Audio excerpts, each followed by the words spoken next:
नमस्कार मित्रों। आज आपसे फिर मैं कुछ एक बातें साझी करने के लिए आपके सामने प्रस्तुत हूँ। और आज का जो विषय है मित्रों, मैं आपसे जो बात करना चाहता हूँ, एक ऐसी शख्सियत के बारे में, एक ऐसे कवि के बारे में जिसको आप राष्ट्र कवि भी कहते हैं। हुंकार, कुरुक्षेत्र, रश्मिरथी, उर्वशी और ऐसे अनेक ओजस्वी काव्यों की रचना करने वाले श्री रामधारी सिंह दिनकर। दिनकर जी का मित्रों, मैं आपसे वो नई जानकारी बांटूंगा कि उनका जन्म कब हुआ था, कहाँ पर हुआ था और कहाँ वो दिवंगत हुए। ये सब बातें हम लोग किसी न किसी रूप में पहले या तो सुन चुके हैं, जानते हैं। कुछ एक उनके जीवन के अछूते प्रसंग ऐसे हैं जो अंदर हमारे पूरे के पूरे वैचारिक जो स्तर है उसको उद्वेलित करते हैं। और मैं इस बारे में आपसे कुछ एक प्रसंग साझे करना चाहता हूँ। मुझे याद है वो दिन जब एक बार संसद की सीढ़ियों से, दिनकर जी आपको पता है, दिनकर जी 2 बार राज्यसभा के सदस्य रहे। 12 वर्ष तक निरंतर किसी भी साहित्यकार को ये सम्मान प्राप्त नहीं रहा कि 12 वर्ष तक उसे सरकारें सहन करें, और ख़ासकर ऐसे किसी साहित्यकार को जिसने अपना कभी ओज, अपनी तपश्चर्या और अपनी जो अस्मिता थी, वैचारिक अस्मिता, सृजन की अस्मिता, उसको कभी सौदा ना किया हो, कभी बेचा ना हो। ऐसा कभी आपको ज़िंदगी में, इतिहास में, संवैधानिक इतिहास में आपको दिखाई नहीं देगा कि उसको 2 बार अवसर दिया गया। वो इसलिए कि सम्मान इतना ज़्यादा अर्जित कर चुके थे कि सत्ता के गलियारे में रहने वाला कोई भी व्यक्ति उन्हें नमन किए बिना गुज़रता नहीं था। तो एक बार ऐसा हुआ कि संसद की सीढ़ियों से संसद भवन का सत्र, जो ही उस दिन का सत्र समाप्त हुआ, नीचे उतरने लगे। आगे आगे प्रधानमंत्री, देश के प्रथम प्रधानमंत्री जवाहरलाल नेहरू थे, तो दिनकर जी उनके साथ पीछे पीछे चल रहे थे। कुछ कदम नीचे उतरे तो दिनकर जी अभी इस ध्यान से पीछे चल रहे थे कि मेरे लिए अच्छा नहीं है कि मैं प्रधानमंत्री से भी आगे चलूं और उनके साथ साथ चलूं, तो भी मुझे ये लोग अन्यथा मेरे बारे में सोचेंगे। दूरी बना के चल रहे थे। तभी नेहरू जी का पांव लड़खड़ाया और वो नीचे जो ही गिरने लगे, दिनकर जी ने लपक कर उनको थाम लिया। तो नेहरू जी ने कहा, शुक्रिया दिनकर, तुमने तो आज मुझे घायल होने से बचा लिया। तो दिनकर जी तुरंत बोले कि जब जब राजनीति लड़खड़ाएगी, साहित्य इसी तरह उसे संभालेगा। ये बहुत बड़ी बात थी उन दिनों में। और पंडित जी भी खिलखिला के हंस पड़े और दिनकर जी भी मुस्कुराते रह गए। और एक शाश्वत सत्य, अपने जीवन की जो एक प्रकार से जो समर्पित जो वीथियाँ थी, उनमें से दिनकर जी हमें गुजार के ले आए। ये एक बहुत बड़ी बात है मित्रों। मैं जिस बात का उल्लेख करना चाहूँगा विशेष रूप से, वो यह है कि एक बार जब इनका हुंकार काव्य संग्रह आया, तो उन दिनों में देश में स्वाधीन देश नहीं था। स्वाधीनता संग्राम जो था वो ज़ोरों पर था, और ऐसे माहौल में हुंकार जैसा काव्य संकलन दे लेना बहुत बड़ी बात थी। तो मित्रों, हुंकार जब प्रकाशित हुई तो उसके बाद स्वाभाविक रूप से उस पर चर्चा होनी एक सामान्य बात थी, और खूब उसका स्वागत हुआ। जो साहित्यिक पत्रिकाएं हैं उन्होंने उसका स्वागत किया और अच्छे लेख भी लिखे गए, और कई कवि सम्मेलनों में उनसे हुंकार की कविताएं सुनाने के लिए भी कहा गया। और जब सरकारी कारिंदों ने देखा कि ये तो कोई ख़तरनाक चीज़ है जो हमारी समझ में तो नहीं आया काव्य, लेकिन ये इसका जो असर है वो ब्रिटिश साम्राज्य के ख़िलाफ़ ज़रूर एक भावना भड़का सकता है, तो उन्होंने एक नोटिस दे दिया उनको कि आपने ये किताब, आप सरकारी कर्मचारी हैं रामधारी सिंह जी, आपने बिना पूर्व अनुमति लिए कैसे छपवा लिया। अब दिनकर जी ने उस वक्त तो कुछ नहीं कहा कि मैंने छपवा लिया है और ये मेरा काव्य ग्रंथ है, इसमें कोई भी राजनैतिक या ऐसा कुछ भी नहीं है जिससे सत्ता तंत्र की चूलें हिलें। और काफ़ी उन्होंने कठोर भाषा में इसका उत्तर दिया था, और मैंने इसे प्रकाशित किया। यदि सरकार को आपत्तिजनक लगता है तो सरकार इस पर प्रतिबंध लगा सकती है और इसको जब्त भी किया जा सकता है, लेकिन सरकार की ओर से ऐसा कोई उल्लेख नहीं आया। सरकार को लगा कि इस बंदे को कहीं ना कहीं टेम तो करना पड़ेगा, इनको बांधना तो पड़ेगा।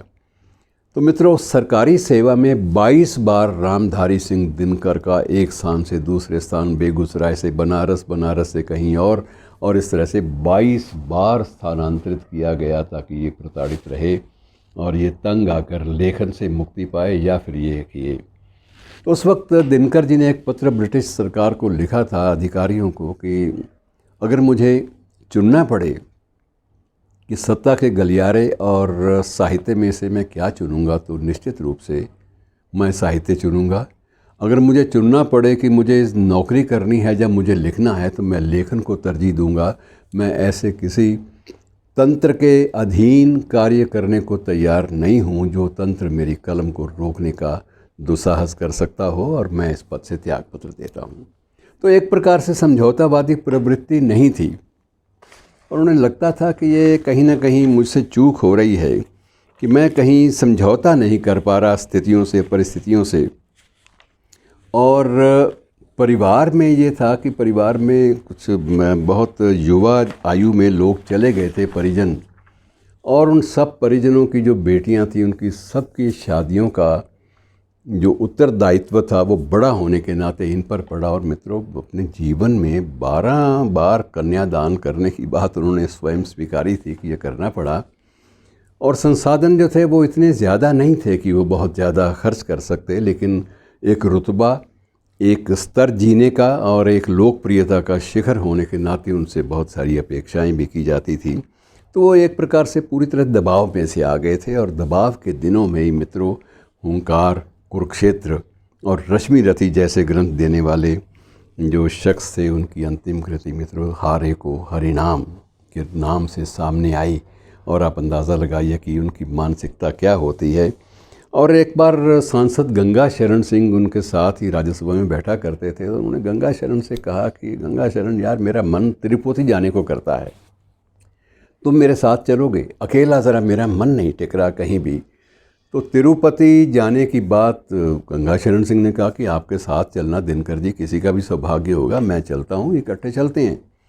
और तिरुपति जब जाने लगे तो रास्ते में एक स्थान पर इंडियन एक्सप्रेस वालों का टावर भी था, वहाँ इन्होंने रात बिताई। रास्ता लंबा था उन दिनों में, और वहाँ गोयनका जी ने स्वयं इनका काफ़ी ज़्यादा आवभगत की, और बड़ा, क्योंकि वो भी इनके प्रशंसक थे, जो एक्सप्रेस ग्रुप के जो संचालक थे।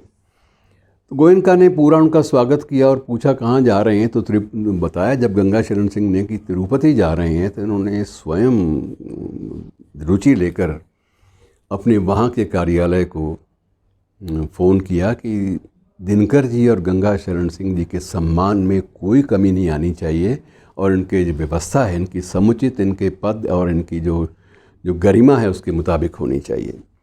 तो मित्रों, तिरुपति पहुंच गए। तिरुपति जाकर इनका मन वहाँ भी टिक नहीं रहा था। तो गंगा शरण सिंह ने पूछा, दिनकर जी आप जिस भाव से आए हैं, आप उधर श्रद्धा भाव से आप अपनी जो करिए। कहने लगे मेरे दो ही पर्पस थे, यहाँ आने के उद्देश्य दो ही थे। एक तो ये था कि मैं तिरुपति के सामने खड़े होकर मैं जेपी की लंबी उम्र की प्रार्थना करना चाहता हूँ, वो मैं कर लूँगा, मेरे मन में है, मन की बात है तो वहीं करूँगा।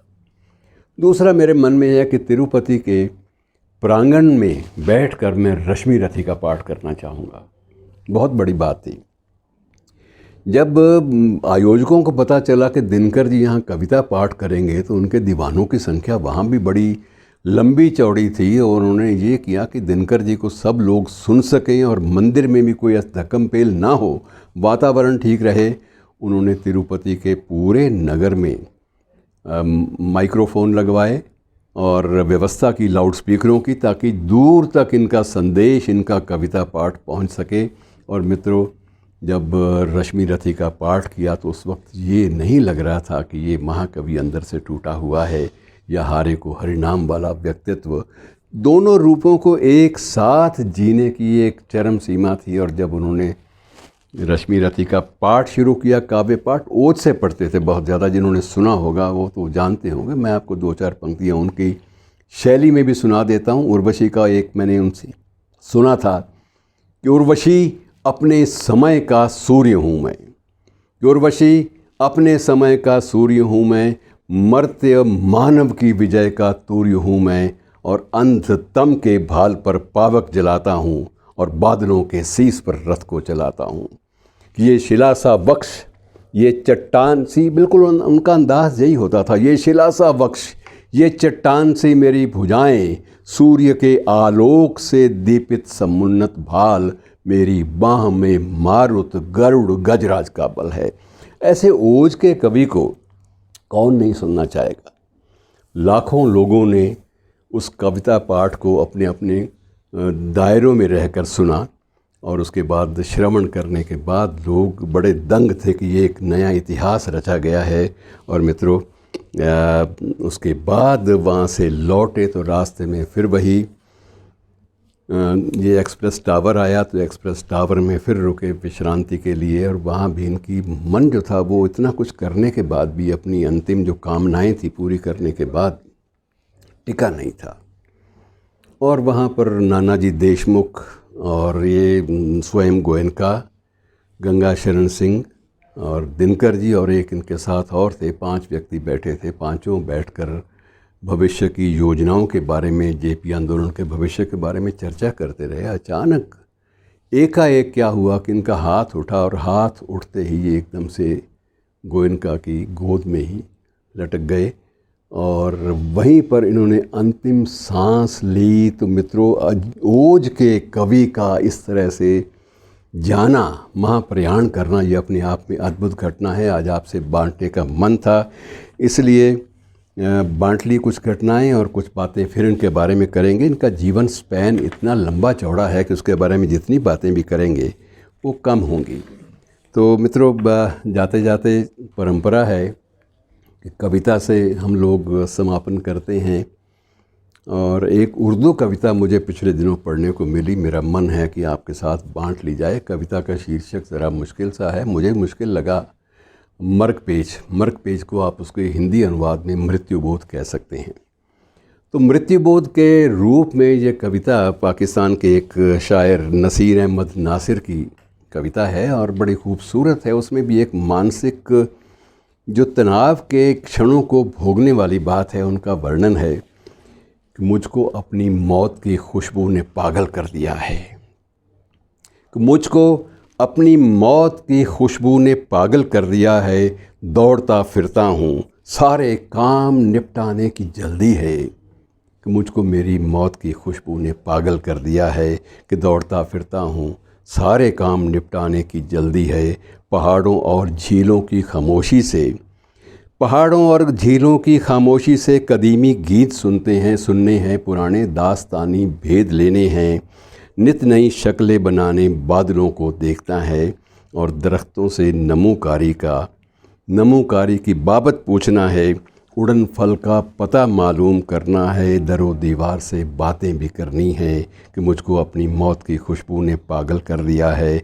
मैं बहुत मसरूफ़ हूँ, सब काम निपटाने की जल्दी है। फशारे खून, जिसे आप बीपी कहते हैं, फशारे खून बढ़ता जा रहा है। अब किसी लम्हे रगें फटने का ख़तरा है, मगर मसरूफ़ हूँ, सब काम निपटाने की जल्दी है।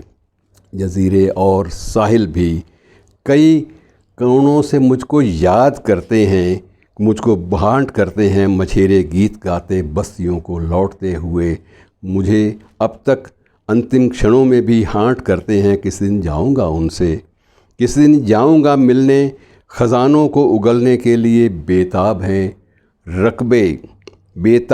रकबे तलस्मी सरज़मीनों के। मुझको अपनी मौत की खुशबू ने पागल कर दिया है।